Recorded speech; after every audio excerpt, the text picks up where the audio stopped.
caught a bird. Animalia, phylum Chordata, class Aves, order Columbiformis, family Columbidae. There are around 300 species of pigeons worldwide. Rock pigeons have a stout body with a small head and a straight, thin bill. Pigeons' colors vary widely, but the most common pattern is a gray back with 2 black bars across the wing and a grayish-blue head.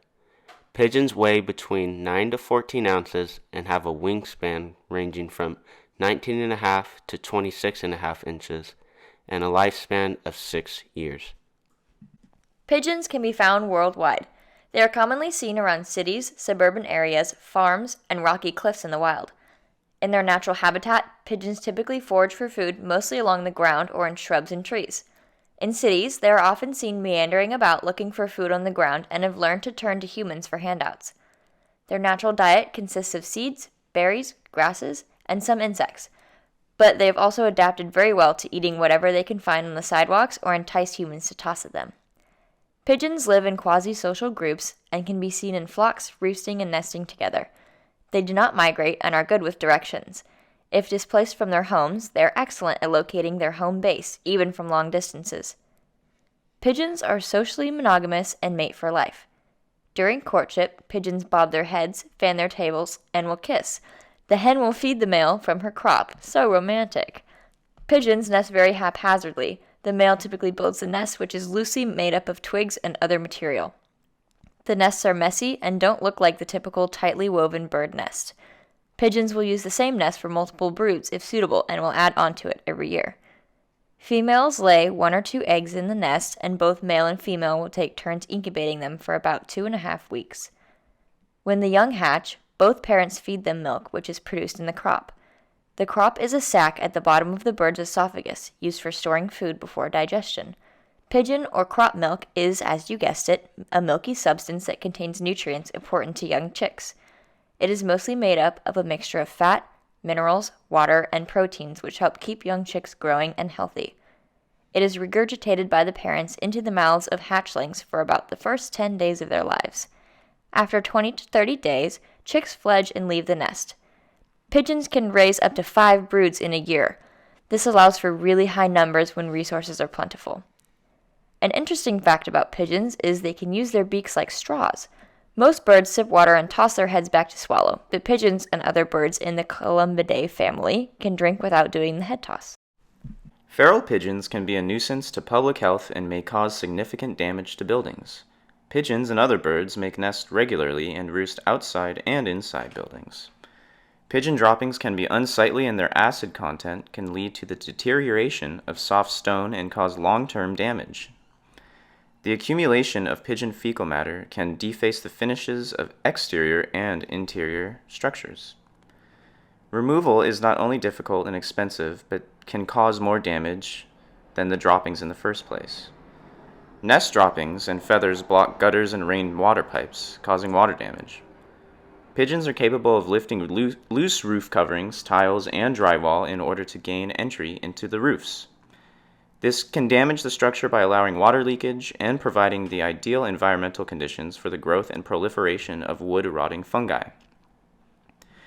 A 3-year study has found that pigeon droppings at the Pismo Beach Pier are responsible for the majority of water quality problems in the ocean and areas near the pier. There have been up to 450 pigeons counted in the area, with nearly 220 nested into the pier itself. Researchers said the high counts of pigeon droppings near the pier is the main cause of E. coli strains found in the surrounding waters. There has been a push to block some of the nesting sites while repair work has been conducted in the pier. Close to $600,000 has been spent on the Pismo Pier on bird control alone. Downtown SLO is currently having a pigeon problem according to Freddie Ott, the SLO city biologist. The total maximum daily load was established in 2004 to monitor fecal coliform in water. The TMDL is 200 mpn in water, but in Mission Plaza there was a count of 90,000 mpn. Due to this high number, SLO City received a notice of violation in 2017, which set a project in motion to fix the fecal count. There is an estimated 500 pigeons in the tunnel and the main problem with the high MPN is the danger of E. coli being spread through the stream, increasing the risk of public health issues. Large populations of pigeons and other birds living near restaurants and eateries may present a potential risk of disease to people in and around these buildings. The organic, nutrient-rich accumulation of pigeon droppings, including feathers, detritus, and debris, under a nest provides an ideal environment for disease. This encourages fungi and bacteria to grow and proliferate. External parasites may also become a problem when infested pigeons or bats leave their roosts or nests. These parasites can infest buildings and cause health problems to people. Pigeons can also carry a number of potentially infectious diseases such as salmonella, tuberculosis, and ornithosis. For agricultural damage, pigeons feed on a wide range of plants, but particularly like all brassicas and cherries, lilacs, and peas. They will peck at the leaves and rip off portions, often leaving just the stalks and larger leaf veins. They may also attack and strip buds, leaves, and fruits from black currants and fruit bushes. In an interview with Freddie Ott, we asked him a few more questions about downtown Slow's pigeon issue and how he's dealing with it. Currently, the primary way Freddie is managing the pigeon population is through feeders containing grain laced with contraceptive to prevent pigeons laying fertile eggs. Although this is a slow process, it is the most practical and humane way Freddie has at his disposal. He believes, however, that pigeon populations will go down and water quality will improve along with that. When asked what the biggest issue standing in the way of pigeon removal was, Freddie stated that it is difficult to get all of the birds constantly feeding on the grain. He said the birds are easy to socialize and have adapted well to the feeding schedule, but because there are other food sources around, it is not guaranteed every pigeon will get a dose of the contraceptive. If pigeons are off the feed for 5 to 6 days, they will go back to being fertile. Freddie believes that he is having success getting the pigeons to eat the bait.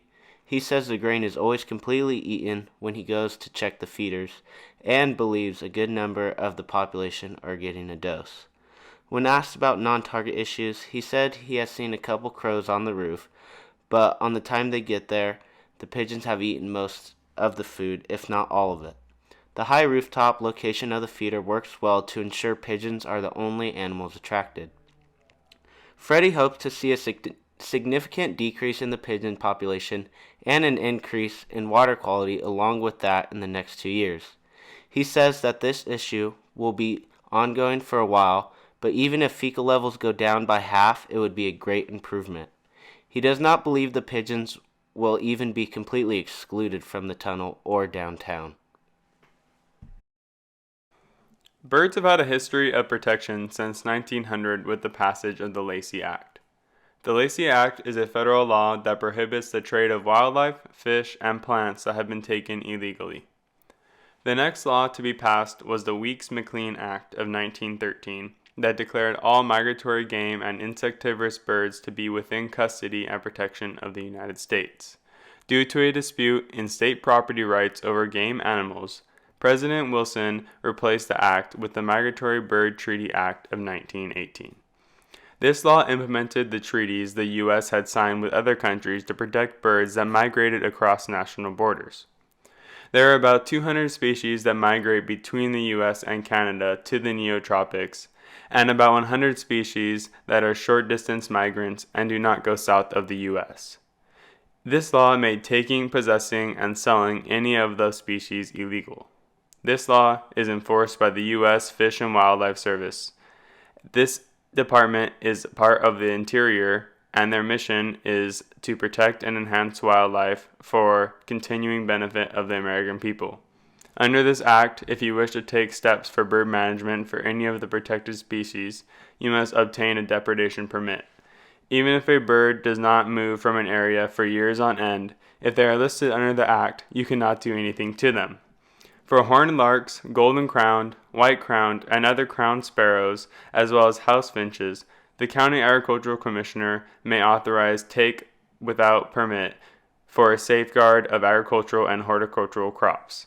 There are only 3 species of birds not listed under the Migratory Bird Treaty Act and that have no protection.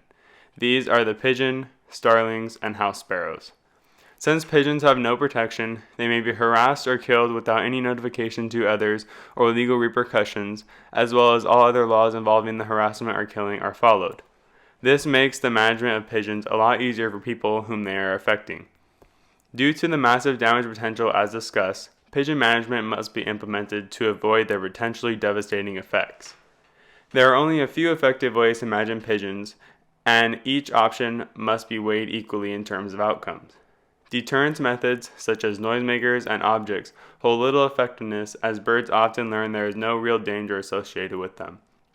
The first and easiest way to avoid pigeons coming to and staying in an area is to avoid leaving food out in the open or any unsecured trash. Pigeons like to flock to places that are high in concentration of these resources because it provides them with the necessary food, which will result in an increase in population overall. Another management is live trapping. To do this, you set bait such as cracked corn inside a metal trap cage and wait for the birds to enter. If live traps are set and the birds are caught, they can be relocated, but it is often ineffective as pigeons are known for their amazing ability to find their way back home. Due to this, you must kill the pigeons that are caught within the traps in a humane way you see fit.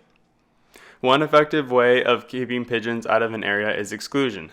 Exclusion can be done in a couple different ways. One common way is the installation of steel prongs or bird spikes on areas where pigeons often like to land. These birds like to perch on structures to get an overview on the land to look for more resources, as well as watch out for any potential threats or predators. With steel prongs, the birds are less likely to land on the area where they are, but it is not always effective, as sometimes they still land on the prongs or the spaces in between them. This type of control method is common for many buildings that have businesses within them. Another more effective method of exclusion is covering an area you don't want the pigeons to go with a metal netting that cannot be chewed through. This will completely block off an area or entrance, so there will be no way for the birds to get in. Some local examples of exclusion were showcased at the Old Pismo Beach Pier, as well as some locations in the tunnel close to Firestone Grill, along with netting up on some buildings blocking off overhanging areas of the roof. The only problem with exclusion is that if you exclude the pigeons from an area, they will just move to another area and cause the same problem. This must always be taken into consideration before implementing exclusion, and is the reason why the city of San Luis Obispo cannot simply net off the entire tunnel to solve the water pigeon issue. An effective but long-term pigeon management method is birth control. Birth control is infused in the feed that you provide for the pigeons. This will contribute to decreasing the population numbers in the long term, which will have very positive effects if carried out properly. The only downside to birth control is that pigeons must continue to eat the feed constantly in order for it to be effective to see dwindling population numbers as well as reduce damage. It may take up to 18 to 24 months. Sometimes birth control is the only feasible and logical option and must be used to gain control of the damage. The method of birth control is currently being implemented by the city of San Luis Obispo to solve the tunnel water fecal matter issue caused by pigeon dwelling. We recommend contraceptive methods for pigeon management as it ensures a decrease in population, which will yield a decrease in damage as well as damage potential. Contraception is also publicly acceptable and does not allow for the pigeons to relocate and cause the same problem elsewhere.